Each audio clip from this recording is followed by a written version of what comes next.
You'll have dinner ready in no time with this oven-baked ranch chicken. Thanks for tuning in to the French Kiss Cook. Let's start by preheating our oven. Then for the coating mixture, combine the cornflakes, parmesan, herbs, and spices. Combine well. Then, with a brush, apply the mayonnaise generously to coat the chicken on both sides.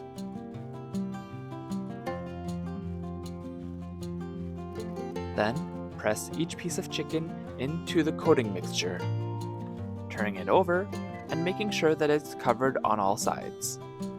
Then spray a baking dish and place the pieces of chicken into the dish. If you've got any extra coating mixture, don't hesitate to sprinkle it on top. Place it into your preheated oven and bake until the internal temperature is at least 165 degrees. Let it rest for 10 minutes and serve. Thanks for watching. Like and subscribe to our channel for more recipes.